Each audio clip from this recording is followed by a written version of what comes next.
Hello, welcome back to this week's market update. Today is Monday, December 23rd. Merry Christmas this week.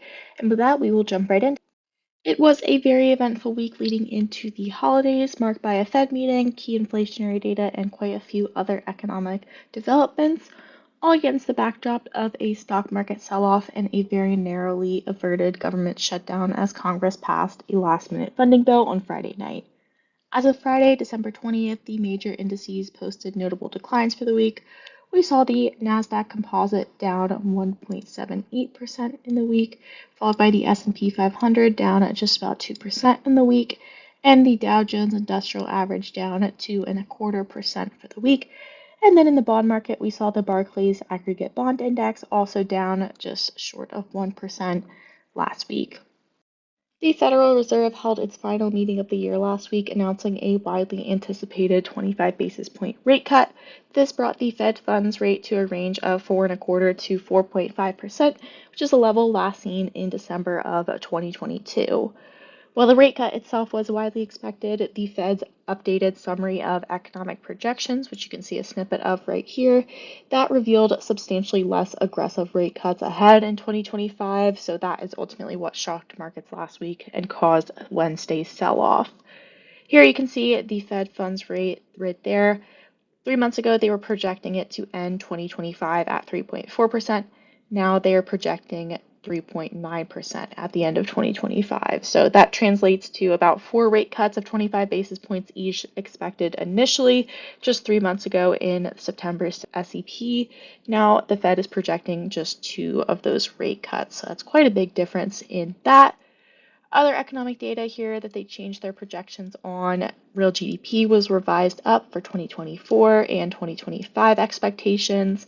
The unemployment rate was revised lower for their expectations, and then PCE inflation was revised higher for 2024 and 2025 here. So ultimately, the Fed is viewing the economy as hotter than expected, both in terms of economic growth and inflation, which is overall a good thing, with inflation being below 3%, not quite at the Fed's 2% goal, but is moderating a lot compared to what we had just maybe 2 years ago. And they believe that they can hold rates higher for longer. So with that, we'll jump right into the next slide.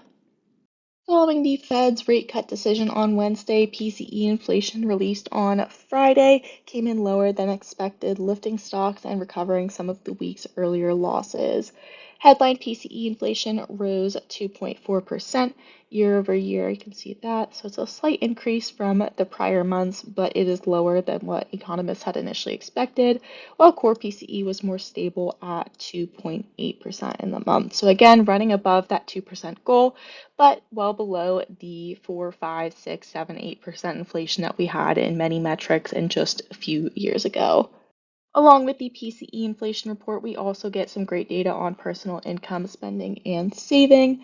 This month, we saw that personal income rose 0.3% here in November, while personal spending rose a little bit sharper at 0.4%. So when income rises at a slower pace than spending does, that caused the personal savings rate to fall slightly to 4.4%. But overall, I believe this reflects a steady month of growth in both income and spending as we headed into the holidays. This is from November, so just as the holiday season started to kick off and spending increased, we saw income also increase slightly. Another stronger than expected data point from last week, November retail sales. This rose 0.7% in the month, following an upwardly revised 0.5% gain in October. Year over year, sales increased by 3.8%, so outpacing inflation there, also reflecting a pretty robust holiday shopping season and the growing pace of consumer spending. Within retail sales, we saw online shopping as well as motor vehicle sales drive a lot of the growth. Here you can see that auto-related sales were up nearly 3% in the month. They were up about 6.5% from a year ago. And then on the other hand, we saw online shopping up almost 10% from a year ago. So consumer spending appears to be a pretty healthy pillar of the US economy. Last but not least, here we also had existing home sales for the month of November, a lot of November economic data here. We saw that rise 4.8% in the month, so that's quite unexpected there. 6.1% from a year ago to 4.15 million homes sold. So a lot of this reflects the consumer starting to adjust to higher mortgage rates. Although we've had mortgage rates stay pretty sticky, maybe consumers are starting to adjust to this. Some signs of slowing though, inventory was up to 3.8 months worth, so inventory is sitting for a little bit longer, more homes available, and the median sales price up 4.7% from a year ago to 406,100. So overall, pretty stable existing home sales market as we see mortgage rates pretty sticky still. With that, we want to thank you so much for tuning in to this week's market update, and we wish you all a very happy holiday season. The information you have heard is the view of Synergy Asset Management as of the date of publication. These views and opinions are subject to change without notice. Investors should not act on any recommendation, express or implied, or information in this material without obtaining specific advice from their financial advisors and should not rely on information herein as the primary basis for their investment decisions. Information contained herein is based on data obtained from publicly recognized sources and is believed to be reliable and is not expected to be updated after initial publication. This information has not been independently verified, and Synergy makes no representations or warranties as to its accuracy.